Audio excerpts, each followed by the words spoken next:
BFM Business, Grégoire.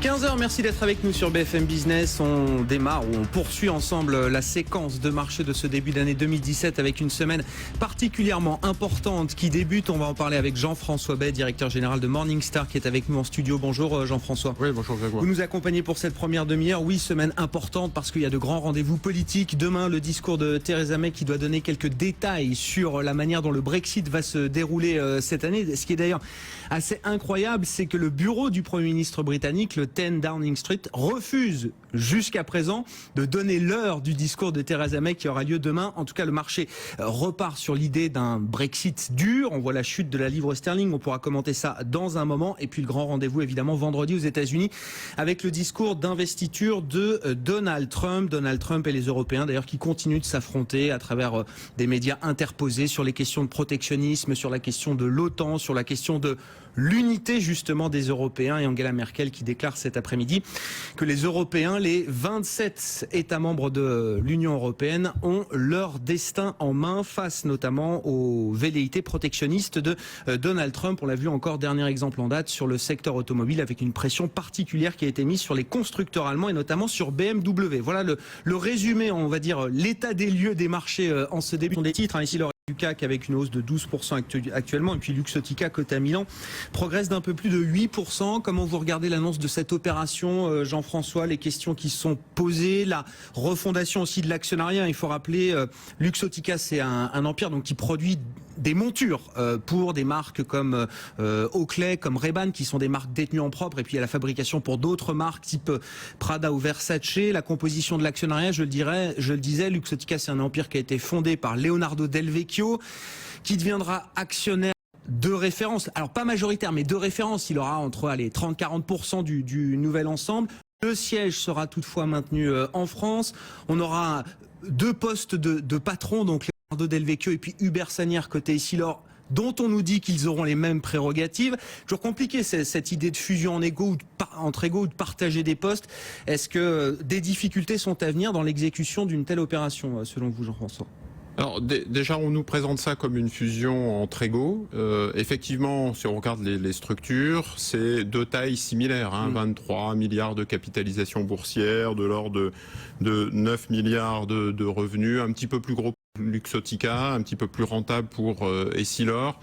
On nous présente comme une structure assez complémentaire. Effectivement, on a une société Essilor très positionnée comme une valeur santé, en fait, équipements médicaux, et une société Luxottica qui est plus du côté en fait de la vente de détail et de l'habillement, puisqu'on doit gérer des marques et de la distribution de lunettes. Il y a un côté mode, on peut le dire, même chez Luxottica. Alors on va pas dire que c'est associé à une valeur du luxe, non, mais on est quand même dans cet univers de la mode, du fashion, la monture Ray-Ban qui va bien cet été, celle qui va bien pour l'hiver. Il y a un petit côté Zara, il y a un petit côté mode, premium qui est pas négligeable. Alors du coup, on a cette complémentarité puisque Essilor, c'était pour le coup une valeur très défensive. Ouais.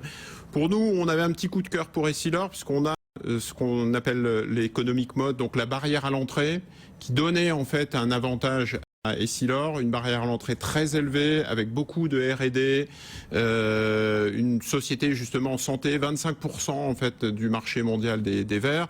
Là où on a un coup de cœur un peu plus faible pour Luxottica, qui est une belle société très bien gérée depuis très longtemps, mais qui n'a pas cette barrière à l'entrée. Tout le monde, enfin le risque d'une marque avec l'environnement assez disruptif peut tout d'un coup changer. Demain, Zara ou Amazon sort des lunettes et vous êtes un petit peu coincé par justement ces sorties rapides. Donc une position aussi dominante chez Luxottica, un modèle qui est très intégré fabrication-distribution avec des marques premium, mais du côté plus de points positifs côté Essilor, le marché de la santé et du verre, très fort développement dans les pays émergents, un budget R&D qui est très élevé et un caractère très défensif. Du coup, on se pose des questions. Ce mariage entre égaux soulève trois questions majeures et une question stratégique. La première, c'est on a déjà vu ce type d'expérience en France, vraiment de fleurons nationaux type Péchinet, qui finalement ont été présentés comme vous inquiétez pas, la R&D sera maintenue en France, les administrateurs seront importants en France, voilà la partie gouvernance et organes de décision, et finalement on a vu ce qui s'est passé, c'était un petit peu déshabillé. Donc une question côté brevet technologie R&D, une question côté organes de décision Et une question côté production française, quid des 4 usines en France. Et puis une dernière question plus stratégique sur la lunette connectée online. Google... la lunette connectée, puis même la distribution en ligne, parce qu'aujourd'hui ils ont des concurrents évidemment, et notamment Essilor sur la partie vert. On sait qu'il y a des plateformes internet qui se sont montées, qui existent aujourd'hui en concurrence justement des opticiens et de comme Essilor. Tout à fait. On sait qu'Essilor était un peu en retard d'ailleurs sur ce modèle online. Donc est-ce que ça va permettre de rattraper en fait ce retard et vis-à-vis des difficultés de Google sur les lunettes connectées, est-ce qu'un modèle complètement intégré de fabrication de verre, de lunetterie et de distribution jusqu'au online peut nous permettre de voir émerger en Europe, je dirais, le premier acteur de lunettes connectées. Donc ça serait bien parce qu'il y a un genre de coco. Tiens, on a des acteurs européens qui fusionnent et qui deviennent encore plus gros et qui peuvent lutter contre l'Asie et les États-Unis. Mais si on est franco-français et qu'on a un petit coup de cœur pour Essilor, il va bien falloir réfléchir aux organes de décision puisqu'on sait que les Italiens... Plus tout à fait le même groupe. L'actionnaire d'Essilor, il va falloir une décision, c'est ça. L'actionnaire d'Essilor, le curseur s'est déplacé en Italie. Ouais. C'est 35% à peu près pour Del Vecchio. Et malheureusement, ça repose aussi la question des investisseurs de long terme en France. Quid des fonds de pension, quid des gros fonds qui peuvent accompagner le développement de sociétés. Et du coup, peut-être des prochaines cibles ou des prochains deals. On parlait de Sodexo. Enfin voilà, les fleurons européens ou mondiaux pour les prochaines années. Voilà pour donc l'enjeu de cette fusion annoncée aujourd'hui entre Essilor et Luxottica, très bien pris par les marchés pour l'instant, hein. Évidemment ce sera à suivre. L'exécution de l'opération sera bien sûr très importante, mais sur l'annonce, on voit le titre Essilor qui progresse de 12% actuellement et Luxottica, donc coté à Milan, qui gagne 8,5%. On en vient à la politique, à l'économie. On va parler de Trump dans un instant, mais juste un mot parce que c'est très intéressant. Le FMI vient de mettre à jour ses nouvelles prévisions économiques. Alors la plupart des économistes vous disent que c'est toujours un peu retardé, que le FMI a toujours un petit délai, un petit décalage par rapport à ce que le marché a déjà anticipé. Mais il y a 2 points très intéressants. D'un côté, le FMI relève sa prévision de croissance 2017 pour le Royaume-Uni. C'est pas forcément intuitif puisque ceux nous prédisait déjà le désastre du Brexit sans nous dire non mais attendez, le désastre viendra plus tard. Une fois que le Brexit aura été enclenché, normalement c'est prévu pour 2017, ça n'empêche pas le FMI de relever sa prévision de croissance pour le Royaume-Uni et le FMI qui relève également sa prévision de croissance 2017-2018 pour les États-Unis, en pariant justement sur le plan de relance de Donald Trump. Sur le Royaume-Uni, quand on regarde le contexte économique dans lequel évolue le pays depuis le vote des Britanniques en juin dernier, on se dit que Theresa May n'a aucun intérêt à assouplir sa position. Oui, finalement, le contexte économique, alors je sais pas, justifie, j'en sais rien, mais lui donne raison pour continuer dans ce sens, d'une certaine manière. Oui, elle disait Brexit is Brexit, donc je pense qu'elle va maintenir demain un discours assez hard pour pouvoir entrer en négociation avec l'Europe. On a, c'est vrai, cette semaine, une semaine assez chargée, on le disait, en plus des M&A type Essilor, et on a, je dirais, un contexte politique qui est assez lourd, et puis à côté de ça, un contexte macroéconomique, économique qui est plutôt léger, qui est plutôt source de bonnes nouvelles. Alors sur le côté politique, on doit gérer, j'allais dire, un petit peu le game changer qui est clairement Trump, qui vient perturber complètement les plaques tectoniques et les rapports de force, alors que sur le côté économique, on pourra en reparler tout à l'heure, il n'y a pas tellement de changements. Un petit peu sur notre fin, il y a eu un discours la semaine dernière, pas encore d'investiture, mais de conférence de presse, qui n'a pas été folichon sur les annonces économiques. On attendait les plans de relance budgétaires, les infrastructures, etc., etc. Bon, on est resté, je disais, sur notre... Par contre, côté protectionnisme, environnement, négociation internationale, là, il fait fort. Il est assez actif. C'est peut-être ce qui est le plus facile, à la limite, pour lui aujourd'hui. Il voulait défendre les classes moyennes, et puis du coup, ce protectionnisme, en fait qu'il aime bien diviser pour mieux régner. Je pense que c'est son slogan, on l'a vu pendant les élections républicaines, et là, on le voit à la manœuvre au niveau international. Alors, il distribue les bons points. Enfin, en Europe, là, dans les dernières interviews qu'il a données, l'OTAN, c'est pas bien, Merkel tromperait avec les migrants. Theresa May, je vous tends la main, venez, on négocie directement. C'est un peu une négociation bilatérale. Oui, c'est ça. On voit, c'est avec la Russie, c'est avec l'Angleterre. Il soutient l'Angleterre sur ce Brexit en disant who's next, quel autre pays va finalement sortir de l'Union européenne, j'allais dire, et aussi pour attaquer Angela Merkel, dont il sait que c'est le maillon fort en fait de la zone européenne, les 27 essayant de faire le pack, mais c'est pas évident. Il attaque sur la politique des migrants. Du côté de Theresa May de l'Angleterre, on voit effectivement un peu cette schizophrénie là encore, c'est-à-dire que beaucoup d'inquiétudes autour du Brexit, la baisse de la livre sterling est possible, impact sur l'inflation et sur la macroéconomie demain, c'est-à-dire que les effets dommages collatéraux à moyen long terme. Mais en tout cas à court terme, on a une Angleterre qui finalement s'est refait un peu une cerise et sort des chiffres macroéconomiques intéressants. J'allais dire, c'est aussi le cas sur l'Europe. Quand vous regardez le contexte international, c'est pas juste l'Angleterre. Je pense que c'est un petit peu plus large. C'est la surprise du début 2007. C'est-à-dire que les États-Unis sortent avec un niveau de croissance et des chiffres macro qui sont intéressants, qui sont solides. La Chine, qui était vraiment l'inquiétude de début 2016. Il y a un an, on était tous focalisés, recorrélés autour de la Chine. C'est passé au second plan et les chiffres sont plutôt positifs, donc la relance a eu lieu.